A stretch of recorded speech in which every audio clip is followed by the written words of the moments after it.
Episode kali ini kita hadir di sini. Kembali sudah berjumpa dengan narasumber yang luar biasa. Betul. Dan kembali kita menyampaikan informasi. Kali ini informasi terkait gizi. Kesehatan gizi. Karena kadang ada beberapa orang juga yang memang agak kurang paham nih. Bagaimana sih untuk bisa mendapatkan gizi. Kadang ada istilahnya. Gizinya harus yang baik. Tapi yang dimakannya nggak baik. Memenuhi standar gizi. Tapi kadang suka bingung juga. Itu mah gizinya sedikit. Ini mah gizinya ini. Tapi yang disebut gizi baiknya kayak gimana? Apalagi kalau misalkan sekarang kan suka sering mendengar istilah stunting gitu ya. Gizi buruk. Gizi buruk. Nah, kali ini ada satu perempuan hebat yang luar biasa, Ketua Persagi. Persagi Panjang? Persatuan Ahli Gizi Indonesia Kabupaten Tasikmalaya. Wow, dan tentunya kita bakalan ngobrolin soal gizi, di mana ini edukasi yang penting banget, Arifan. Apalagi kalau misalnya gizi itu bukan hanya untuk anak-anak aja. Gizi juga bukan hanya untuk yang sakit aja. Nah, kita akan ngobrolin soal itu harus seperti apa. Ibu Endang, Ketua Persagi Kabupaten Tasikmalaya. Selamat siang, Ibu. Selamat siang, Ibu. Sehat, Bu? Kakak. Gizinya terpenuhi, Ibu, kita. Berarti sehat. Kita sehat banget. Ini gizi kita vitamin D-nya terpenuhi. Vitamin D-nya, wah luar biasa ini ya. D ya. Ibu lagi sibuk apa? Sibuk rutinitas seperti biasa, kegiatan posyandu, pemantauan balita, gizi. Kali ini kita bakal ngomongin lebih ke bagian dari posyandu adalah KIA. Jadi ini adalah singkatan dari Kesehatan Ibu dan Anak. Kartu KIA yang seperti Ibu sudah bawa kali ini. Iya benar-benar. Ini ya, ini karena juga salah satu panduan buku gizi panduannya. juga sih. Nih kita ngobrolin soal ini, Bu. Ini tuh banyak yang pegang, banyak yang punya. Tapi kadang masih nanya. Benar nggak sih, Bu? Benar. Emang isinya apa sih ini, Bu? Oh ya, di sini sangat komplit buku ini dari panduan dari ketika ibu hamil pertama sampai balita. Sudah ada di situ. Dari gizinya, harus bagaimana makannya, pemberian makanan, jumlah, ukurannya juga itu sudah ada di situ semua. Ini adalah buku yang diberikan gratis cuma-cuma kepada ibu yang dimulai dari ibu yang mengandung ya, Bu? Iya benar. Dari hamil nanti semua ibu hamil dapat gratis. Jadi kader itu akan mendata di warganya siapa yang sudah mulai mengandung ya, kita ajak ke posyandu dan dikasihlah buku seperti ini ya. Dan informasinya ini berarti dari mulai mengandung. Apa aja, Bu? Ini contohnya. Contohnya, misalnya kalau hamil pertama itu mengandung itu, kalau usaha dengan gizi karena saya gizi ya, berapa sih porsi dia harus makan supaya dia nanti hamilnya melahirkan bayi yang sehat, tidak stunting. Misalnya dia kalau hamil pertama, trimester pertama dia harus makan karbohidrat sebanyak 5 porsi. 5 porsi itu apa sih? 5 piring. 5 kali. 5 porsi bisa jadi gini misalnya. Kalau karbohidrat dia itu 3/4 gelas misalnya. Itu sama dengan kentang 2. 3/4 gelas karbo ya, sama dengan kentang 2. Singkong 1,5. Karbo itu nggak usah harus nasi ya, Bu ya. Kentang juga bisa. Jadi kalau yang nggak bisa makan itu bisa ditukar dengan yang sama karbohidrat. Benar, karena kan ibu hamil itu ada yang mabok ya, Bu ya. Nggak mau nasi, tapi gimana dong? Nah itu benar. Nah benar. Kebanyakan ibu-ibu hamil itu kalau sudah mabok berat, dia penurunan berat badan sangat drastis turun. Nah kadang di masyarakat tidak tahu harus makan apa. Padahal bisa. Misalnya dengan roti 3 slice itu, 3 biji itu sama dengan nilai kalorinya dengan yang tadi 3/4 gelas. Jadi makan nasi tidak bisa makan nasi, berarti bisa makan yang lain, kentang atau roti. Roti dibakar, dipanggang. Pakai yang pakai juga selai-selai buah-buahan supaya dia seger dan mau. Jadi disampaikan juga kalau misalkan nanti supaya tercukupi kebutuhan gizi si ibu hamil itu memang akan ada variasi makanan jika si ibu hamil tidak suka dengan satu jenis makanan. Diterangkan di posyandu atau juga di buku ini ya, Bu ya, ada komplit. Nah, di samping itu dia ibu hamil tidak sekedar hanya makan karbohidrat aja. Harus ada jenisnya lain. protein hewani, ikan, 50 gram itu 1 potong sedang, atau telur itu sama nilai gizinya, 1 butir itu 50 gram itu sama nilai gizinya gitu. Tidak harus berlebihan tapi harus cukup ya Bu ya. Betul, Dipastikan betul. harus cukup terpenuhi. Nah itu gitu ya. juga sih sebenarnya kadang ada beberapa orang yang mungkin misunderstanding. Nah, ini dia. Misunderstanding. Jadi kadang kalau misalnya ada orang tuh nggak tahu tuh porsi idealnya setiap orang itu dalam kebutuhan nutrisi, dalam kebutuhan gizinya seperti apa. Iya. Ketika hamil berarti tadi 50 gram apa? Tadi Karbohidrat. Iya, itu untuk 5 porsi. 5 porsi. 5 porsi itu misalnya kalau 1 porsi itu 3/4 gelas. Iya, Ya, betul. Sekali makan 3/4 gelas itu 1 porsi. Kalau dia 5 porsi dalam porsi kecil berarti nasinya 3/4 gelas. Nanti ikannya atau telurnya 1 butir. Ada tempe tahunya, tahu ukuran sedang. Tahunya itu bisa 2 atau tempenya 1. Nanti ada sayur dan buah. Kalau buah itu misalnya kalau pepaya 2 ukuran sedang atau pisang 1 yang agak besar. Dan sayuran jangan lupa sayuran itu sangat sulit. Karena jumlahnya kan harus semangkok itu 3/4 mangkok tanpa air. Tanpa air. Jadi misalnya ngesop kasih dulu 3/4, baru nanti kasih air. Bukan air dulu, nanti isinya. Berat dong kalau air Kalau semuanya, arisan Maya. kebanyakannya air, wortelnya Enggak. sedikit ya. Bu, tapi kalau misalkan mereka yang memang lagi mengandung terus mengabaikan nilai gizi, Betul. dampaknya Dampaknya seperti apa? Dampaknya bisa bayinya nanti kecil, pertumbuhannya kurang. Nanti pada saat lahir itu tidak mencapai 2,5 kg, 2.500 gram. Standarnya 2,5 ya? Ya, itu kalau bisa kurang gitu. Makanya makanan dalam porsi kecil, tapi sering menghindari makan makanan seperti yang bergas, nangka yang seperti itu. Oke, berarti kalau misalnya nanti akhirnya bayinya terlahir kecil atau tidak sesuai dengan harusnya, itu masuk kategorinya stunting.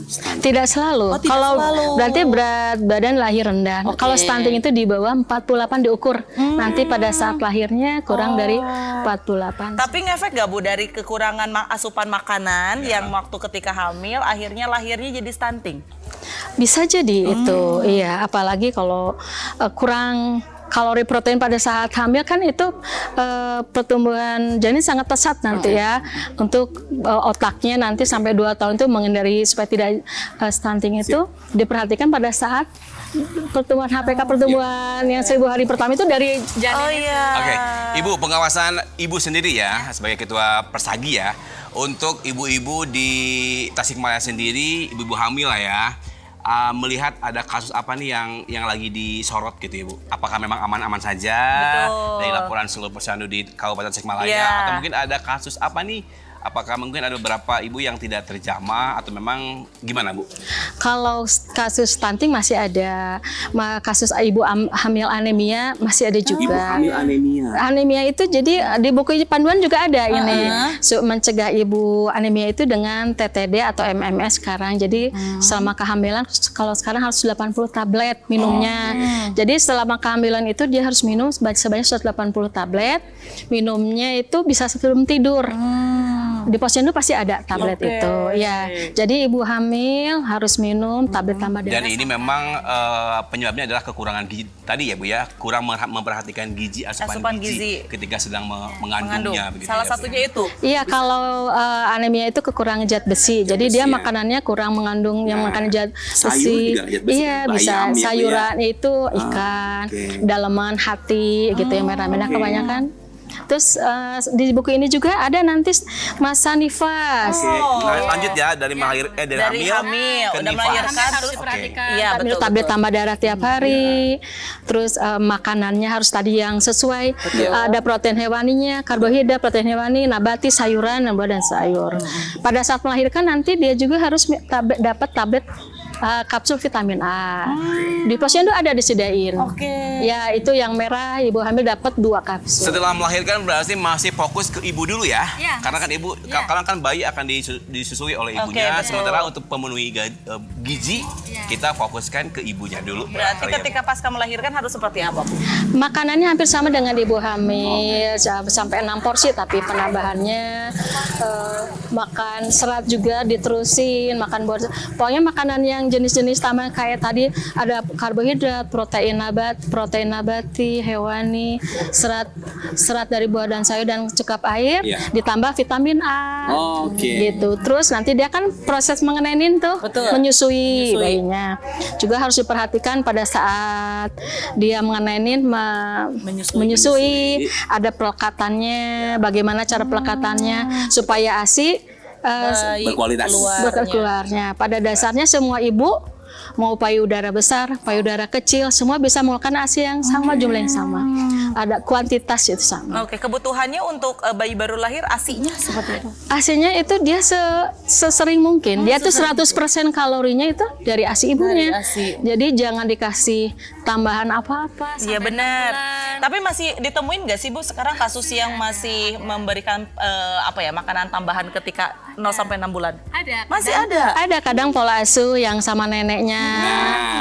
Masih pola yang lama. Nggak sabar pengen ngasih apa. Pengen cepet besar. Lambungnya belum kuat. Jadi disarankan untuk sampai 6 bulan itu pertama tuh kolostrum yang kuning. Yang warna kemas-masan itu tidak boleh dibuang. Jadi ketika ibunya sudah terpenuhi gizinya, alhamdulillah melahirkan dengan selamat, dengan baik, jangan khawatir selama dia masa nifas itu ya.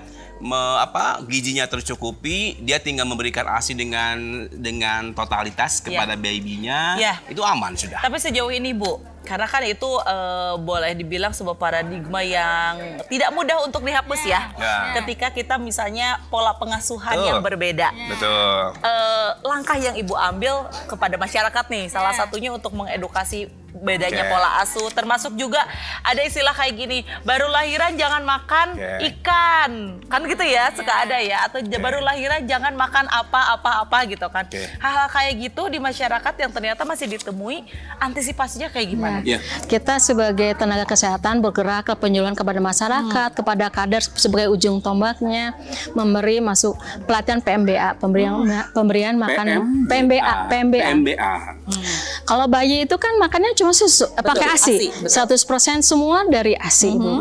Tapi itu tidak akan tercapai jika cara pelekatannya salah, cara pemberian salah. Pelekatan yang salah seperti apa? Pelekatan misalnya anak itu seperti ditangkapnya penuh, dipeluknya penuh. Terus dagu bayi harus nempel ke payudara ibu. Bagian bawah itu harus doer kelihatan. Sampai ada suara lek-lek itu berarti ASI-nya benar. Sudah betul. Terus si putingnya jangan hanya menempel apa puting saja. Masuk ke bagian areolnya bagian coklatnya. Ya, yang hitam itu. Betul. Pada saat mengenain gitu juga tidak boleh. Biasanya ibu-ibu 5 menit ganti, 5 menit ganti. Jadi berapa ideal durasinya ketika satu menyusui kanan dan kirinya? Ya, kiri kanan itu berapa lama? Idealnya itu kalau disebutnya ASI pertama itu ASI encer. Jadi dia hanya menghilang rasa haus, itu 15 menit pertama penghilang rasa haus. Oh, setiap mau mengasihi berarti 15 menit pertama itu adalah penghilang rasa haus. Jadi dia kurang bernilai gizi, hanya encer dia gitu. Nah, 15 menit kemudian bernilai gizi ya betul. Jadi makanya kadang ada beberapa ibu-ibu yang buru-buru ya. Kadang enggak, kadang faktor ketidaktahuan. Betul. Cangkel gantian.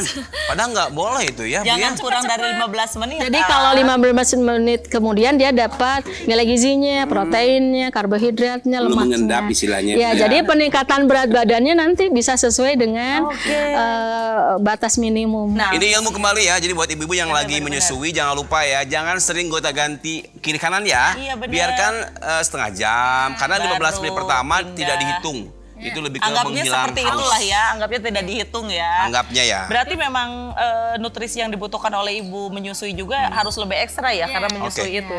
Terus harus memegangnya juga tidak boleh menggunting gitu ke payudara. Ya, benar. Kan kebanyakan kalau di masyarakat begitu, ya betul. Masih kadang kalau ini kan banyak saluran-saluran ASI-nya. Kalau saat kita megangnya digunting gini, berarti tersumbat. Jadi memegang harus bentuknya di bawah. Maaf ya, dari bawah gini ya. Ini aku yang meragain ya biar tidak jadi sesuatu hal. Jadi begini, bukan begini. Karena benar, Bu, saya Gini, tapi bukan. pernah mendengar istilah pejuang ASI itu bukan hanya ibunya, Ya. tapi bapaknya juga. Oh. Support bapaknya untuk pejuang ASI itu kayak gimana berarti? Bapak ya, ini Bapak ya. Mas, seperti makan ditemani dulu, ya. Makan ditemani, dimotivasi supaya porsinya habis, gitu. Makan sesuai dengan kebutuhan, karena sedang hamil, sedang menyusui kan untuk anaknya juga, bukan untuk dirinya juga, gitu. betul. Motivasi ditemani pada saat ibu makan, gitu. Terus pada saat kalau anak misalnya sudah lama tidak bangun-bangun dibangunin. Jadi ada gantian gitu. Jadi menemani pada memotivasi itu peran suami. Peran suami penting sekali dan kembali lagi ke kualitas ASI ya Bu ya. Iya. Ini kalau misalkan sudah tercukupi gizinya, jangan khawatir ASI yang diberikan ke bayi juga itu akan berkualitas ya Bu ya. Terus kalau untuk tips atau juga barangkali ada ide-ide atau apa ya? Iya tips lah ya. Tips. Untuk ASI-nya bagus, berkualitas, banyak. Betul. Kalau misalkan gizinya kurang itu berpengaruh ya Bu? Oh iya, jadi berpengaruh pasti nanti ke pertumbuhan anak, berat badan anak yang harusnya 1 bulan naiknya 8 on, dia kurang dari situ. Tapi kurang itu kadang hadir dari psikologis ibu. Itu dia. Peran Kayak gimana suami, tuh? peran lingkungan buat psikologisnya Jadi misalnya si ibu merasa khawatir ASI-nya tidak cukup. Anak yang sebelumnya tidak bisa memberikan ASI, banyak pikiran yang lain-lain, sehingga dia tidak bisa mengeluarkan ASI karena pikirannya. Gitu. Jadi dibangun perasaannya supaya dia positif bahwa saya sehat, ASI saya cukup, bayi saya sehat. Nah saya sampai 6 bulan harus didukung sekitar termasuk juga oleh para kader, oleh para tim puskes, posyandu betul juga banget. menyampaikan dukungan. Berarti kan gitu ya. kalau 0 sampai 6 Oke. bulan itu murni ASI saja ya. Nah, berarti masuk ke fase 6 bulan, masuk fase ke MPASI ya Bu ya. Dan kalau menurut saya nih yang sudah pengalaman, fase MPASI adalah fase paling susah. Kalau menurut saya. Kenapa? Kalau awalnya fase mengasihi yang orang-orang pikir susah, kalau itu nggak mesti mikirin menu, yang penting asal kita suka dan kita bernutrisi ibunya. Tapi fase MPASI itu fase yang rumit. Nah, standarisasinya itu kan bingung tuh Bu. Kalau misalnya cara pengenalan ke anaknya gimana, harus kayak gimana juga standarisasi kebutuhan nutrisinya, karena sudah makannya sendiri si anak, bukan dari kita lagi kan. Maksudnya tetap ASI-nya tapi bukan dari kita semua. Nah itu kayak gimana Bu kalau MPASI yang ideal? Ya, harus diperhatikan dari dia usia berapa, terus jumlahnya, frekuensinya, teksturnya, keamanan, kebersihan. Termasuk juga inovasi-inovasi MPASI juga disampaikan ya Bu ya. Gimana cara meracik makanan. Tadi kan ada disampaikan juga cara Rumit melumatkan loh. makanan. Kalau 6 bulan gitu berarti kan harus ini banget ya Bu ya? Apa namanya? Lumat ya? Lumat banget ya? Tapi jangan dianggap membuat bubur itu suatu yang sangat Susah gitu. memberatkan ibu sebenarnya ya. Nah itu saya ngalamin kayak gitu Bu. Terus saya effort banget kalau udah mau MPASI. Aduh ini saya harus Berarti makan. Teriri, Kayak Ibu gimana? sekarang boleh ngasih tahu nih edukasi cara membuat MPASI yang cepat, yang singkat. Yang tidak bikin Ribet apa gitu ya? Depresi Nah, ibunya. ada beberapa mungkin MPASI yang bisa di-share kali ini Bu. Kita sebenarnya makanan keluarga aja gitu. Misalnya yang ada di meja makan. Kurang lebih misalnya suka ada nasi kan? Yes. Sayuran rencang teman nasi kan suka banyak ya. Tinggal ambil kurang lebih 35 gram. Oke, nasinya. Nasi 35 gram contoh ya. Oke, yang matang ini. Ya matang Matang. nasi. Nasi lah matang lah. Iya oke. 2 atau 3 sendok lah ya penuh. Terus nanti ada telurnya sekitar 25 gram. Ya. Berarti kalau 25 setengah telur lah ya. Setengah telur, Nah, bagi ya. dua ya. Jadi kalau udah misalnya telurnya didadar, diambil Oke, ya. siap. Setengahnya dari yang hasil Boleh dadaran. rebus, boleh dadar ya. Ya, boleh. Terus bagus, boleh nanti diambil sayuran sop. Itu 20 graman, sekitar 2 sendok. Nanti dihaluskan dengan mutu ya di atas, boleh atas piring. Nanti semutunya pakai plastik aja lah. Diulek-ulek gitu sampai halus, lembut. Nah, kasih air aja, air dari sup itu ya.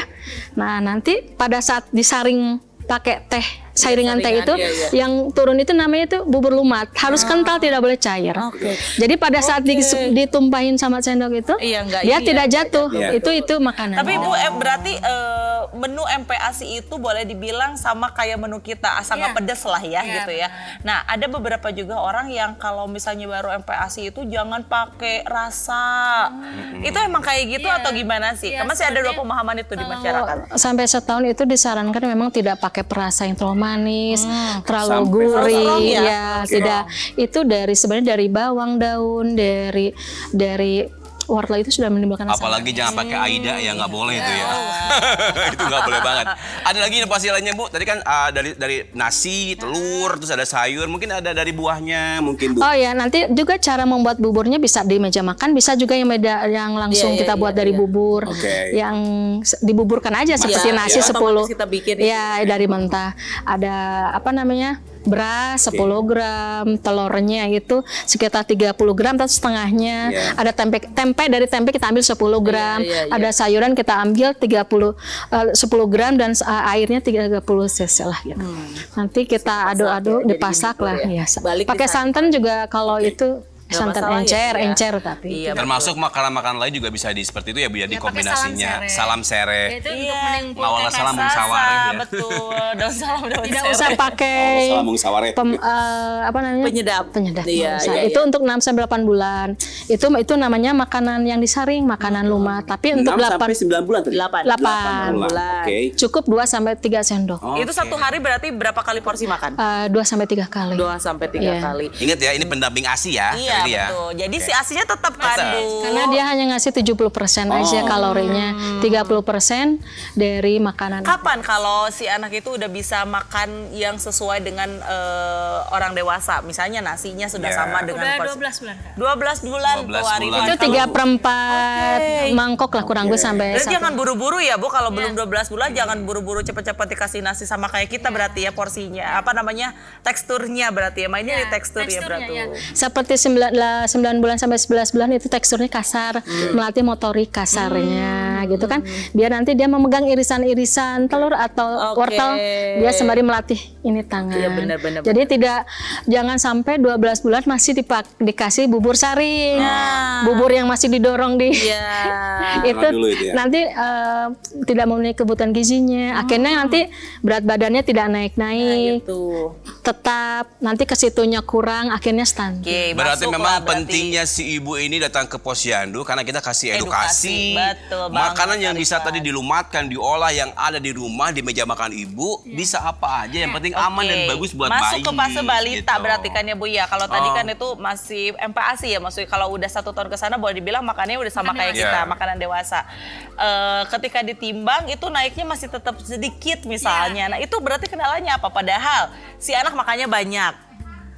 Dia nasi, ayam juga mau gitu kan. Tapi ketika ditimbang berat badannya naiknya tuh apa ya, nggak terlalu banyak. Berarti itu apa ya Bu kira-kira kendalanya? Bisa jadi ada infeksi juga. Kan pengaruh gizi itu ada 2, asupan dan infeksi. Kalau asupannya sudah bagus, berarti diperiksa bisa ada batuk. Oh ya, jangan lupa tadi 6 bulan sampai 12 bulan itu harus dapat vitamin A bayi juga. Kalau 6 bulan yang biru, yang merah itu, yang 12 bulan itu merah. Kalau berat badan sudah dikasih bagus, tidak naik, berarti ada kemungkinan bisa ada batuk. Ada keluarga yang TB paru enggak, ada yang misalnya batuk-batuk sudah 2 minggu, sakit dada, berkeringat tengah malam, ada keluarga yang seperti itu, nanti balita bisa diperiksakan. Nah, karena kalau sakit infeksi gitu akan memperhambat pertumbuhan berat badannya, walaupun dia makan sehari-hari sesuai porsinya. Betul. Ya, makanya memang perlu kedekatan dari ibu dengan Posyandu, dengan kader ya. Agar mereka juga tahu, paham, oh ini gizinya sudah dikasih dengan baik, tapi ada masalah apa nih? Periksain ke Posyandu. Terus jangan lupa, ini makanan tidak akan berarti kalau kesehatan lingkungan tidak bersih. Cuci tangan sebelum menyusui, mencuci tangan, peralatan makan rumah tangga, mengolah makanan harus bersih. Itu. Karena ini informasi gizi ini adalah garda paling depan untuk mencegah stunting ya. Iya benar banget. Karena kan balik lagi itu terjadi stunting itu karena tubuh kembangnya tidak baik kan tidak. Nah kenapa bisa tidak baik itu karena bisa jadi karena kekurangan nutrisi dan juga gizi-gizi. Dan pemahaman yang kurang tentang gizi itu sendiri. Dan satu gitu. ternyata dari tadi poin ibu pencegahan stunting itu bukan ketika anaknya sudah lahir, tapi sebelum di lahir. kandungan juga betul. Karena bisa indikasinya itu dimulai dari kandungan juga Arifan. That's why kenapa penting banget loh. Gizi ini memang dipahami. Buku Kaya ini diberlakukan untuk ibu dan anak sampai berapa tahun Bu anaknya Bu? 5 tahun ya? 6 tahun ada di sini ya panduannya ya. Kalau di sini betul berarti kita saya punya loh buku yang kayak gini Arifan dan sempat juga kayak dibaca tapi karena memang kan ada datanya ya Bu ya. Dibaca alhamdulillah Arifan. Makanya saya tahu alhamdulillah di rumah anak gitu. saya masih masuk apa namanya boleh dibilang gizi bagus ya. Nah, di sini ada di buku Kaya itu di situ Ibu di sini ada kotak-kotak nanti berapa sih kenaikan berat badan di sini ada per bulan ya di. Nah, di sini ada mana berat badan. Misalnya usia berapa, berarti nanti Ibu lihat anaknya. Berat badan, lingkar kepala, lingkar lengan juga ada. Di sini ada komplit semua. Nah, ini grafik-grafiknya juga ada. Nanti cara membacanya biasanya sama kadar sama kasih tahu. Ini kalau yang perempuan ini tuh ya. Ya. Nah, itu. Jadi kalau misalnya di bawah garis berarti warning nih, tapi masih bisa untuk ditingkatkan. Tapi kalau terlalu jauh berarti harus ada tindakan lebih lanjut berarti ya Bu ya. Nanti dikasih komplit semua. Komplit semuanya ya. Itu komplit banget Arifan, saya baca dari awal sampai akhir dari hamil sampai dengan MPASI itu ternyata emang ya pemerintah tuh udah menyiapkan panduan kalau boleh dibilang mengikuti standarisasi banget gitu. Betul. Jadi detail ya dari mengandung.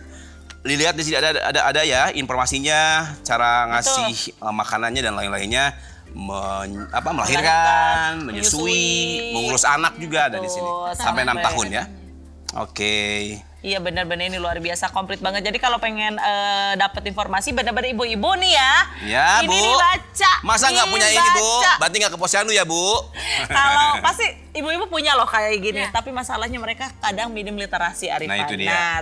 Masih tetap ya Bu.